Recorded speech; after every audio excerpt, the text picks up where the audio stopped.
सो ये वीडियो जो होगा ये मैं हिंदी में स्टार्ट करूँगा और काफ़ी समय से मैं इस चीज़ को लेकर के कन्फ्यूज़ था कि प्रोग्रामिंग को अच्छे से मैं किस तरीके से सीखूँ।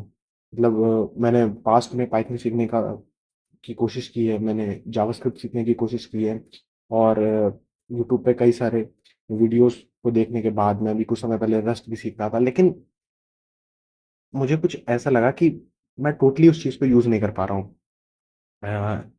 लाइक जैसे मैं अपने सिस्टम को यूज़ कर रहा हूँ, मैं आर्च लिनक्स को यूज़ कर रहा हूँ। तो मैं इस चीज़ के साथ कंफर्टेबल हूँ। मुझे अगर कोई बंदा कहे कि भाई मेरे पे आर्च सेटअप कर दे और मुझे मेरे कंप्यूटर पे पूरी तरीके से आर्च लिनक्स को इंस्टॉल करके दे ताकि मैं उसको चला पाऊँ। तो मैं समझता हूँ कि जैसे मुझे अगर अपने पापा के सिस्टम पे जो है लिनक्स डालना है, तो मैं समझता हूँ कि मुझे किस तरीके से सेटअप करना है और चीज़ें कैसे काम करती हैं, किस तरीके से मुझे किसी भी चीज़ को सेटअप करना है। और ये चीज़ मैंने कैसे सीख पाई? ये चीज़ मैंने सीख पाई मैं एक नया ब्राउज़र विंडो खोल लेता हूँ,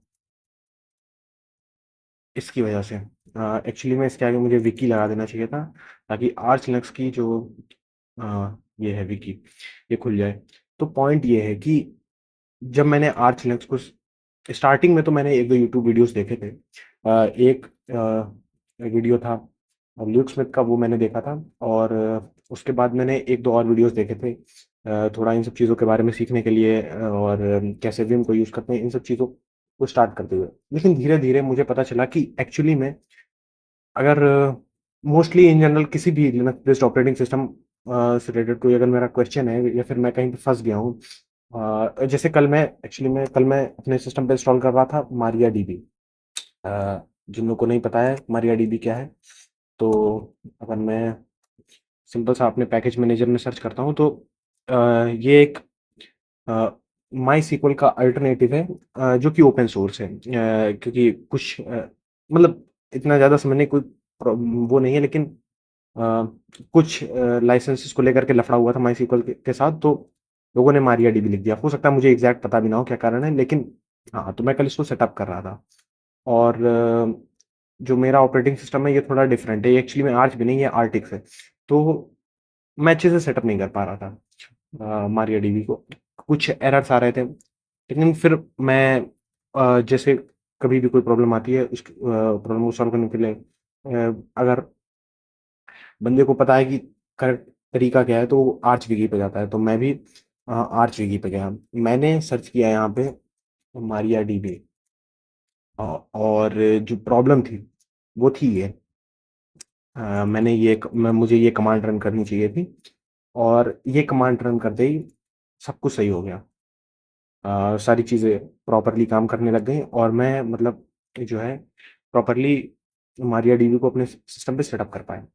तो पॉइंट क्या है मैं इस चीज़ से कहाँ जाना चाह रहा हूँ? मैं इस चीज़ से यहाँ जाना चाह रहा हूँ कि काफ़ी बार मैंने प्रोग्रामिंग और इन सब चीज़ों को ट्राई करने की कोशिश करी। मैंने सोचा कि चलो सीखते हैं और कहीं न कहीं मैं कुछ चीज़ों को मिस कर देता था और एट द एंड जैसे होता नहीं है कि आपसे कोई अचानक से पूछ ले कि भाई ये करके दिखा या फिर वो करके दिखा, तो मैं कन्फ्यूज़ हो जाता था कि एक्चुअली में मैं किसी प्रॉब्लम को या फिर किसी चीज़ को सॉल्व कैसे करूँ?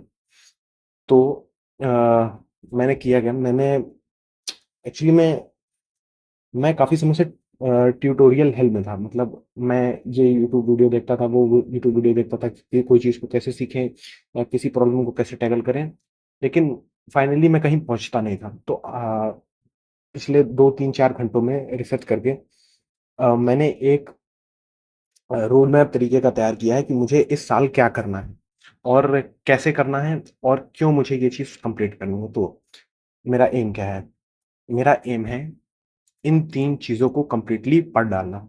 मतलब फ्रॉम स्टार्टिंग टू एंड।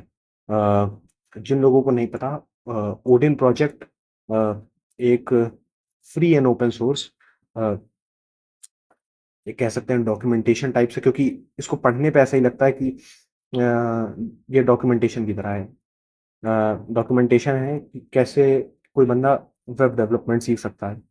तो एक्चुअली में मैं इसको फॉलो कर रहा हूँ वेब डेवलपमेंट सीखने के लिए और साथ ही साथ मैंने बहुत जगह से पाइथन सीखने की कोशिश करी, लेकिन एट द एंड अब मैं सोच रहा हूँ कि मुझे फाइनली द पाइथन ट्यूटोरियल जो कि ऑफिशियल python.org के डॉक्यूमेंटेशन में है, इसको प्रॉपर्ली कंप्लीट कर लेना चाहिए और यहाँ तक। और फाइनली जो लास्ट लास्ट चीज़ मैं इस साल सीखने की कोशिश कर रहा हूँ वो है रस्ट।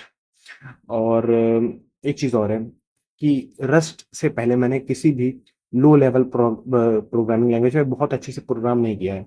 तो अक्सर मैं जब मतलब रस्ट के ट्यूटोरियल देखता था तो मुझे काफ़ी चीज़ों में कन्फ्यूजन होती थी कि यार ये क्यों हो रहा है, या फिर जो कोई चीज़ है वो बाय डिफ़ॉल्ट म्यूटेबल क्यों नहीं, मतलब बहुत ही माइनर माइनर चीज़ों में जिसकी वजह से मुझे डाउट हो रहा था कि भाई ये क्यों हो रहा है, ये इस चीज़ को ऐसे ही क्यों हैंडल कर रही है। जिसमें आपको जैसे आज आज मैं एक बंदे से पूछ रहा था किसी फोरम पे कि भाई स्ट्रिंग और एसटीआर में फ़र्क क्या है? क्योंकि मुझे समझ नहीं आ रहा था। लेकिन फिर मैंने जा करके डॉक्यूमेंटेशन में पढ़ा तो वहाँ पे काफ़ी अच्छे से एक्सप्लेन कर रखा था उन्होंने कि स्ट्रिंग डेटा टाइप में और स्ट्रिंग स्लाइस में एक्चुअली में फ़र्क क्या है। तो पॉइंट ये है कि मैं अब इस बुक को टोटली फिनिश करूँगा यहाँ से लेकर के पूरा अंत तक।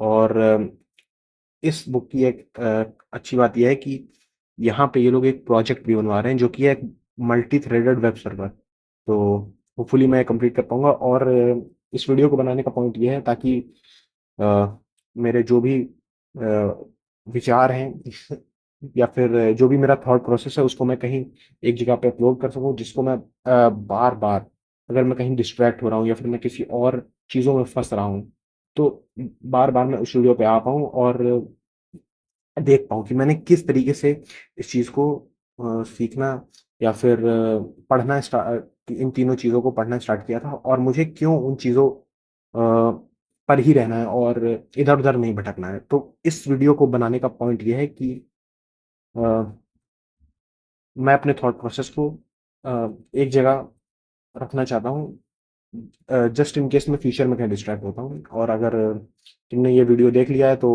अगर तुम चाहो तो तुम भी ये 3 रिसोर्सेज़ यूज़ कर सकते हो। एंड मेरे हिसाब से ये 3 रिसोर्सेज़ अभी अभी जो मेरा जितनी मेरी अंडरस्टैंडिंग है उसके हिसाब से ये 3 रिसोर्सेज़ के बाद मुझे अ, फालतू में किसी ट्यूटोरियल या फिर ऐसी किसी चीज़ को देखने की ज़रूरत नहीं पड़नी चाहिए और मैं डायरेक्टली डॉक्यूमेंटेशन पढ़ने में कंफर्टेबल हो पाऊँगा। स्पेशली ऐसा नहीं कि किसी लिनक्स बेस्ड ऑपरेटिंग सिस्टम की डॉक्यूमेंटेशन, एक्चुअली मैं प्रोग्रामिंग लैंग्वेजेस की डॉक्यूमेंटेशन के साथ मैं फ़ैमिलियर हो पाऊँगा। सो इस वीडियो का पॉइंट यही है कि मैं अपने थॉट प्रोसेस को बाहर रख पाऊँ। और अगर तुम इस वीडियो को देख रहे हो तो मैं भी यही सजेस्ट करूँगा कि तुम लोग भी इन्हीं जो ये 3 चीज़ें हैं, ये जो मैंने तुम लोग को यहाँ इस वीडियो में दिखाया कि मतलब पॉइंट ये है कि अगर तुम लोग ये सब चीज़ें सीखने की कोशिश कर रहे हो तो डायरेक्ट डॉक्यूमेंटेशन पढ़ना चालू करो। इस वीडियो के लिए इतना ही। काफ़ी सारी फालतू की बात कर दी है मैंने ऑलरेडी और मोस्ट प्रोबेबली इसका कोई पॉइंट नहीं है। ये जस्ट एक फ्यूचर रेफरेंस है ताकि मैं डिस्ट्रैक्ट ना हूँ।